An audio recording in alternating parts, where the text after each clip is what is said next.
Hello friends, இன்றைக்கி நம்ம இந்த வீடியோவில் உடம்புக்கு ரொம்ப ஆரோக்கியமான ரொம்பவே சுலபமாக செய்யக்கூடிய ரெசிபி கோதுமை குருணை பொங்கல் எப்படி செய்யலாம் அப்படிங்கிறது பார்க்கலாம்.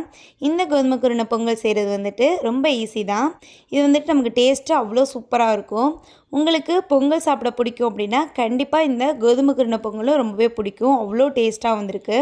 இது செய்கிறது வந்துட்டு ஒரு 10 நிமிஷம் தான் ஆகும். ஈஸியாக செஞ்சிடலாம். ஸோ கண்டிப்பாக இந்த வீடியோவை ஸ்கிப் பண்ணாமல் ஃபுல்லாக பாருங்கள், யூஸ்ஃபுல்லாக இருக்கும். நான் இன்றைக்கி ஒரு கிளாஸ் கோதுமை குருணை எடுத்துகிட்டேன். இது எனக்கு கரெக்டாக 100 கிராம் இருக்குது. இது ஒரு பவுலில் கொட்டிக்கலாம். அதே கிளாஸில் 1/4 கிளாஸு பாசிப்பருப்பு எடுத்துருக்கேன். இது நல்லா வாஷ் பண்ணிவிட்டு ஒரு வடிகட்டியில் போட்டுடலாம். இதில் தண்ணி எல்லாமே நல்லா வெளியாகிடணும். வேறு ஒரு பாத்திரம் அடுப்பில் வச்சுட்டு அதே கிளாஸில் 4 கிளாஸ் தண்ணி சேர்த்துக்கலாம். அதாவது ஒரு கிளாஸ் கோதுமை குருணைக்கு 4 கிளாஸ் தண்ணி சேர்த்துக்கலாம். தண்ணி நல்லா சூடாகட்டும். இப்போது குக்கர் வச்சுட்டு தண்ணி ஒரு பக்கட்டும் சூடு வந்துகிட்ருக்கு. குக்கர் ஒரு பக்கம் வச்சுட்டு 1 ஸ்பூன் ஆயில் சேர்த்துக்கலாம். அது கூடவே 1 ஸ்பூன் நெய் சேர்த்துக்கலாம். இப்போது நெய்யும் எண்ணெயும் சூடானதுக்கப்புறம் 1 ஸ்பூன் ஜீரகம் சேர்த்துப்போம். அது கூடவே அரை ஸ்பூன் மிளகு சேர்த்துக்கலாம். ரெண்டும் லைட்டாக ஃப்ரை ஆகி வரட்டும்.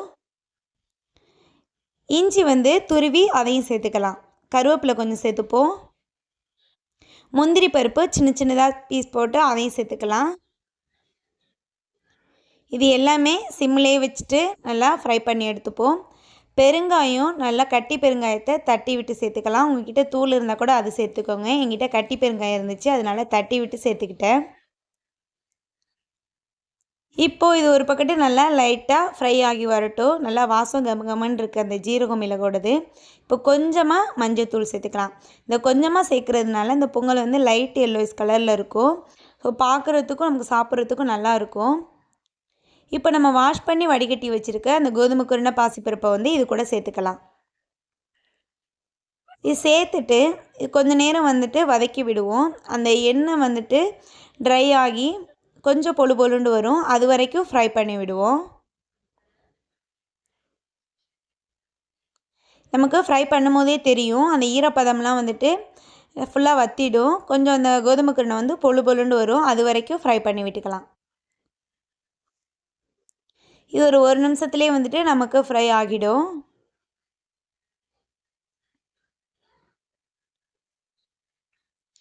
இப்போ நமக்கு நல்லா தெரியுது. இது போல் நல்லா உதிரி உதிரியாக நல்லா இருக்குது.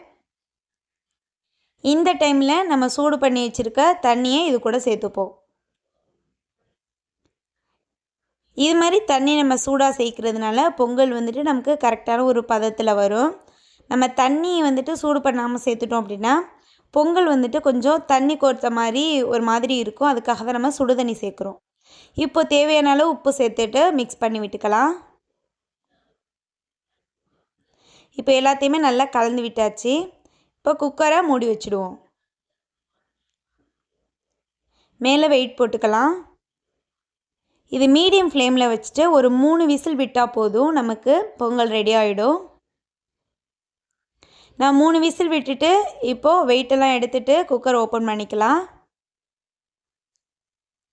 ரொம்பவே சூப்பராக ரெடி ஆகிடுச்சு. வாசம் அவ்வளோ கமகமன்னு இருக்குது. அவ்வளோ பர்ஃபெக்டாக வெந்து வந்திருக்கு. இது போல் இலகலாக இருக்கணும் பொங்கல். அப்போ தான் நமக்கு சாப்பிடும்போது நல்லா ஸ்மூத்தாக கிடைக்கும். இப்போது இதை கீழே இறக்கி வச்சிடலாம். இறக்கினதுக்கப்புறம் நமக்கு தேவையான அளவுக்கு நெய் சேர்த்துக்கலாம். நமக்கு நெய் எக்ஸ்ட்ரா கூட சேர்த்துக்கலாம்.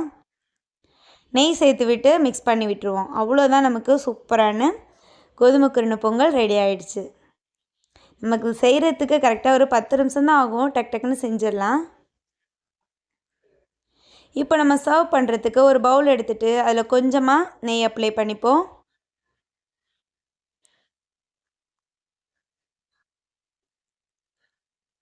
நெய் ஃபுல்லாக தடவிட்டு அதில் நம்ம எடுத்து வச்சுருக்க பொங்கல் அதில் வச்சிடலாம்.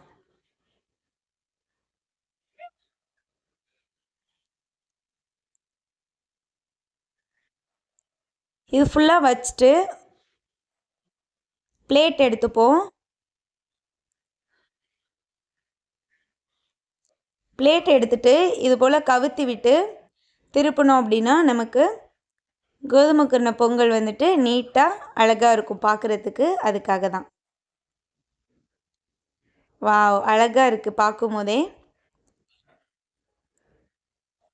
அவ்வளோ சூப்பராக வந்திருக்கு. கண்டிப்பாக நீங்களும் ட்ரை பண்ணி பாருங்கள்.